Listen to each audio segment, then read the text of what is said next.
Jadi sesuai dengan janji gue bakal cerita tentang pengalaman gue syuting podcast di salah satu channel podcast horor yaitu bernama Lari Malam Misteri. Ini merupakan bukan salah satu ya, jadi langkah awal gue kenapa gue akhir-akhir ini sering banget diundang sama podcast-podcast horor, mulai dari tadi Lari Malam Misteri, RJ5, Ngopi Horor, dan pernah juga dapat tawaran di Kisah Tanah Jawa, dan cerita gue juga pernah diangkat di Kimata kalau nggak salah ya. Terus terakhir syuting di Lonceng Misteri. Nah ini ada beberapa yang penasaran kalau syuting-syuting podcast horor gini kira-kira ada gangguan apa enggak gitu kan.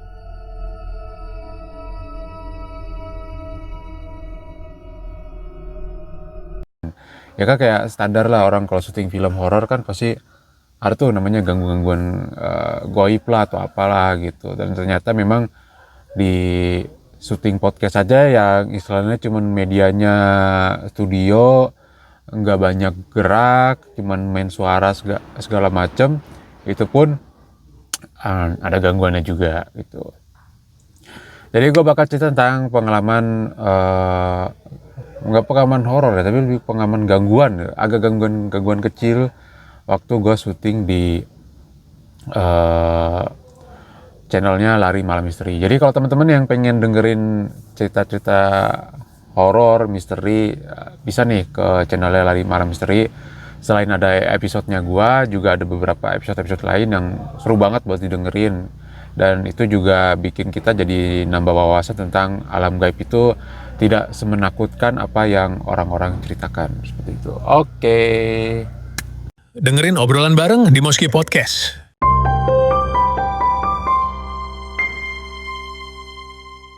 Awal gue berkenalan dengan tim Lari Malam Misteri, waktu itu gue ketemu sama Mas Atila. Mas Atila ini merupakan salah satu lah pimpinan dari sebuah perusahaan platform audio, dan kita kenalan. Dan waktu itu dia nawarin, Mas punya cerita horor nggak? Gitu. Ya awalnya gue ragu buat ngomong iya, tapi entah kenapa gue percaya aja gue sama dia gitu. Percayalah gitu.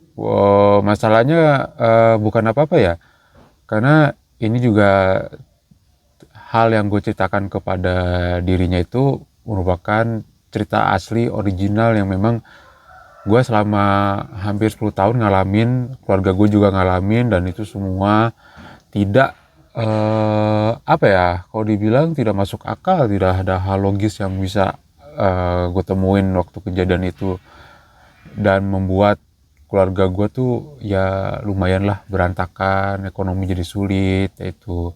Nah kalau yang penasaran gue bercerita tentang apa, ya langsung aja lah ke channelnya Lari Malam Misteri. Dari situ ada episode gue, atau ketik aja tuh di YouTube tuh Lari Malam Misteri spasi Moski.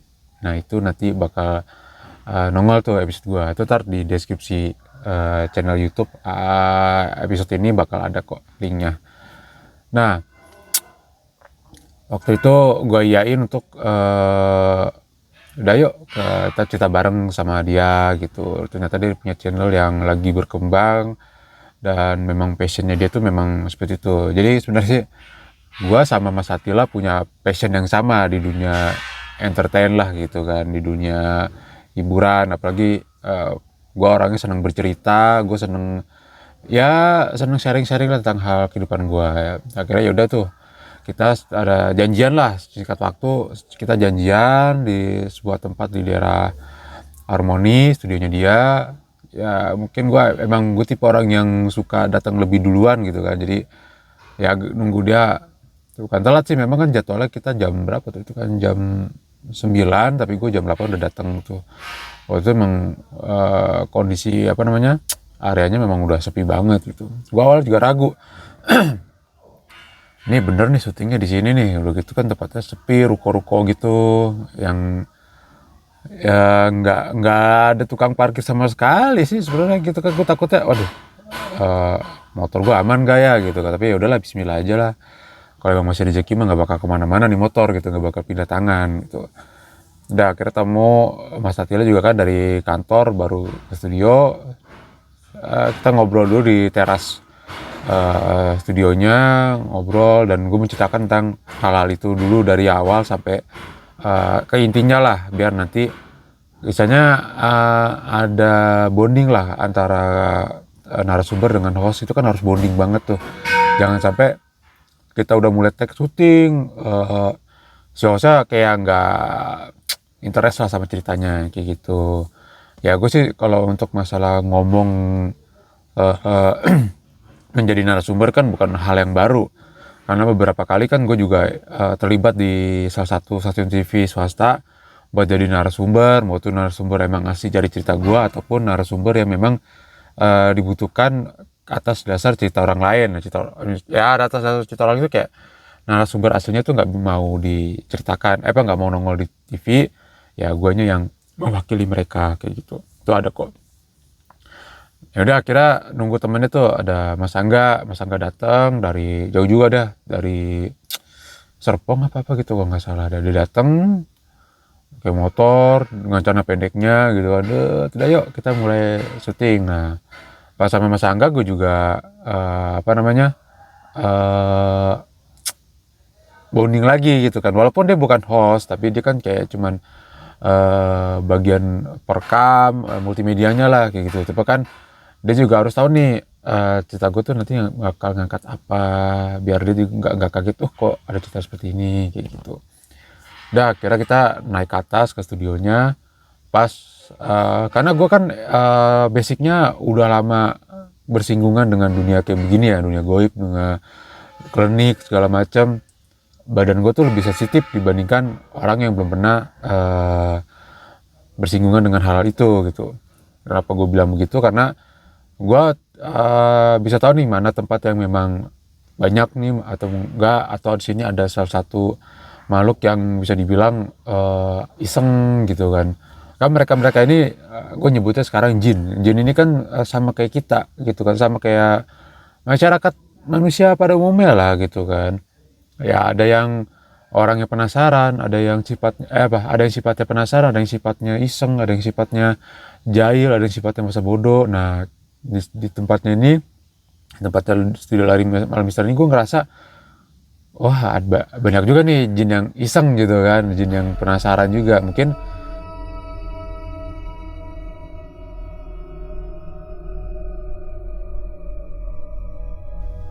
karena kita tahu bahwa tempat itu sering buat dijadikan narasumber-narasumber horor gitu kan, narasumber-narasumber gaib atau klinik ya. Jadi ada misalnya energi negatifnya tuh lebih subur di situ gitu kan.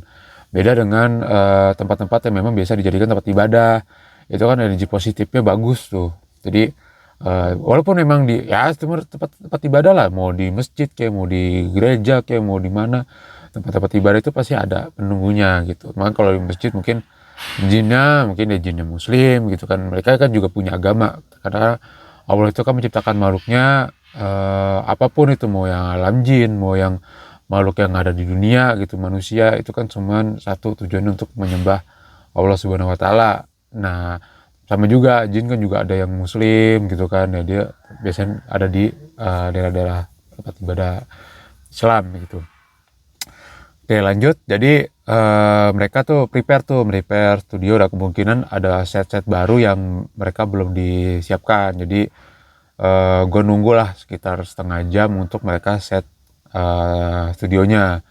Sambil nunggu gue dikasih makan segala macam. Nah gue makan, gue cuci tangan. Nah kenapa gue bisa bilang ini tempat wah ini ada nih gitu kan, gue suka bilang dalam hati wah ini ada nih gitu, karena pas kita ke lantai paling atas tuh studionya tuh, gue ngerasa hawanya beda. Nah gue kebiasaan tuh kalau misalnya ada sesuatu hal yang energi negatif, gue pasti kehembus sama angin yang muter di badan gue.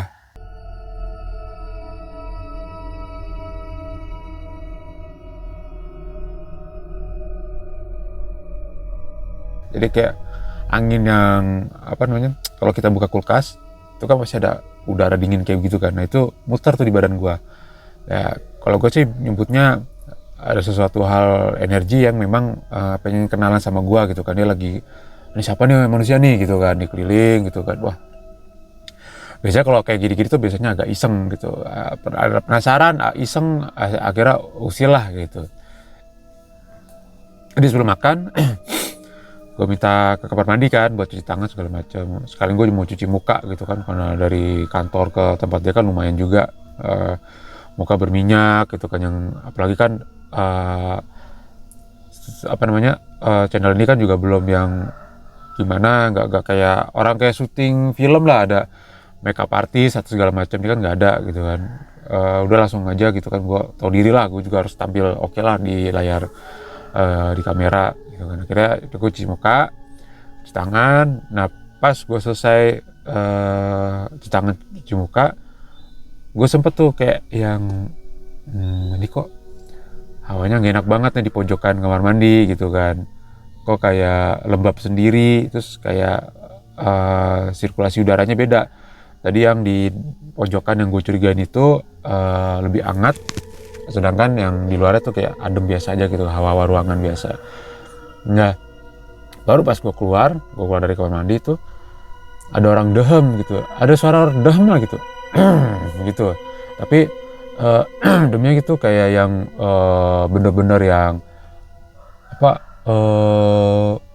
berat lah gitu, bener kayak usia sekitar 50 tahun ke atas, dan mungkin dia lagi radang kali ya, lagi radang tenggorokan, jadi suara demnya berat banget gitu. Mungkin kalau gue bawa permen Hexos juga, gue kasih permen Hexos itu malu gitu kan.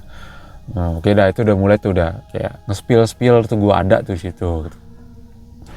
Udah akhirnya gue masuk lagi studio karena setnya udah selesai. Nah studionya itu modelannya ada pintu lagi, ada pintu kaca yang gede.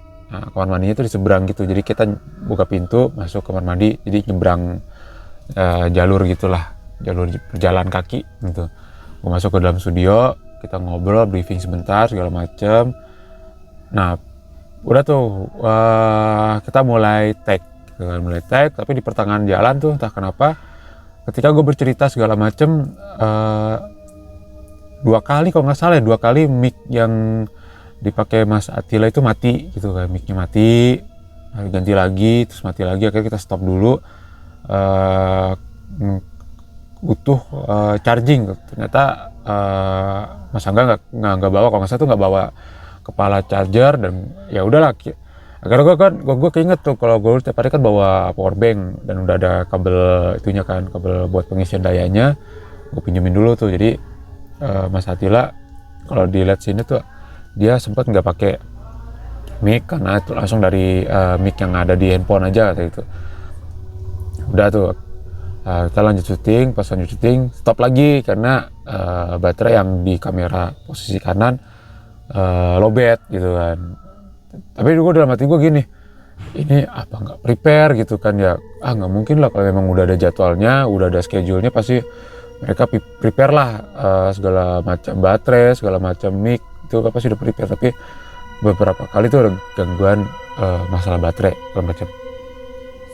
Nah di pertengahan gue bercerita, entah kenapa ada suara jeduk gitu dari arah kamar mandi gitu, kayak ada benda jatuh gitu.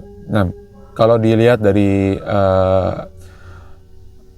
hasil syutingnya tuh di channel itu ada adegan di mana kedengaran kok suaranya di itu kok, di episode gua kedengaran, kalau nggak salah di menit 35 kalau nggak salah itu ada suara jeduk gitu, jeduk. Dan gue cari tatapan tuh ke Mas Attila, gue tatap dia, terus Mas Attila bilang, denger nggak?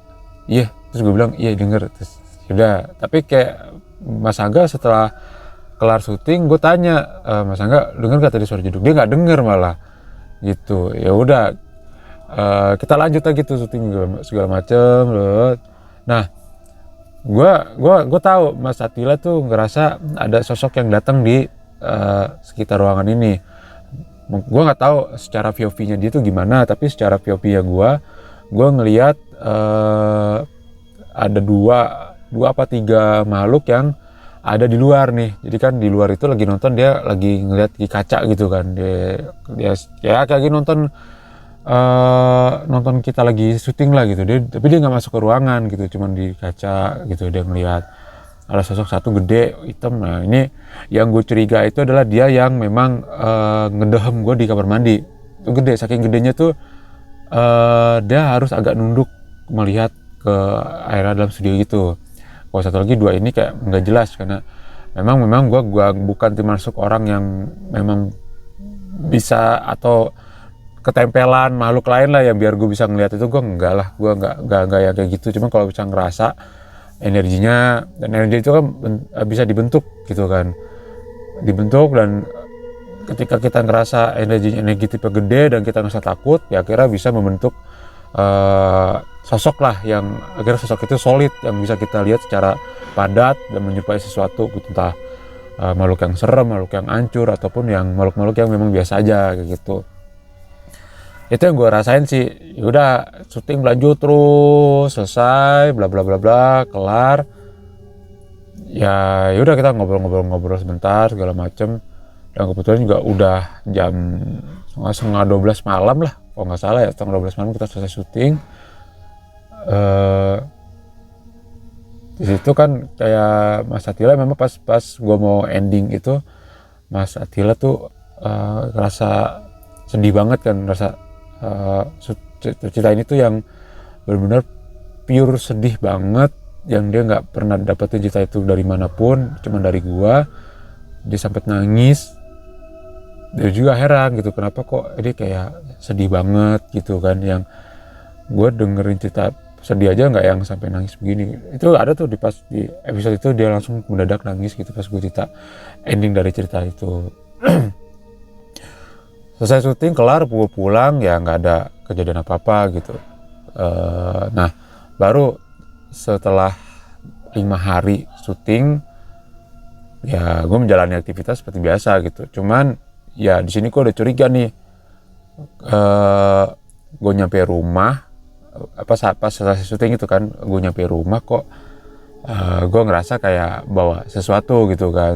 Makanya gue kalau habis syuting kayak ya mengandung cerita-cerita horor, cerita-cerita setan itu, biasanya gue nyampe rumah, gue di teras sekitar 5 menitan lah gitu, sambil baca-baca ayat-ayat pendek kapal Fatihah, baru gue masuk ke rumah. Cuman kok kayak ngerasa ini ada yang ngikut nih. Gue nggak tahu ngikut dari studio Lari Malam Misteri atau ngikut dari mana kayak gitu kan. Udah tuh kelar, dari hari kemudian setelah syuting itu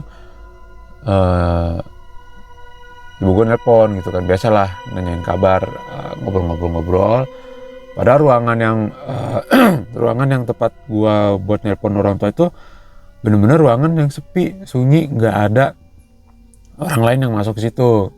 Kebetulan tuh kalau nggak salah tuh hari Sabtu tuh yang masuk kerja tuh nggak banyak. Itu mereka pada ke lapangan kan. Itu ibu nelpon segala macem. Nah ibu tahu-tahu ngomong gini, Mas, itu kamu di mana? Kayak gitu kan. Ibu langsung teriak gitu, ibu kenapa bu ngomong gitu? Biasalah di kantor gitu. Emang kenapa? Kok ada suara ketawa anak kecil gitu kan? Nggak ada, ini sepi kok bu, ini bener-bener nggak ada orang lain gitu. Enggak, ibu dengar suara anak kecil gitu, kayak itu baru dari awal kamu nelpon, ibu udah denger. Jadi kayak yang sempat beberapa kali ngikutin apa yang gua omongin gitu ke ibu gitu, misalnya bu udah makan belum gitu, terus dia kayak ngikutin udah makan belum kayak gitu, tapi suaranya agak nggak jelas. Nah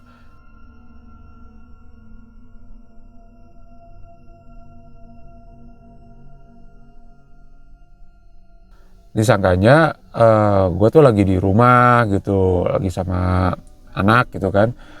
Terus ibu bilang, terus gue bilang enggak kok bu, ini lagi di kantor gitu kan, Sabtu masuk gitu. Iya tapi denger anak kecil, tapi ya udahlah gitu kan, mungkin ibu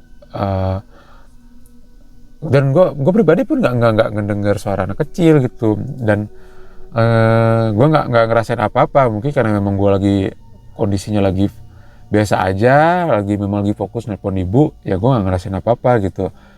Udah tuh gue kelar, nelpon. Nah hari Seninnya, pas hari Senin, Mas Atila tuh nelpon. Nelpon apa WhatsApp ya? Nelpon deh kalau nggak salah waktu itu. Enggak deh.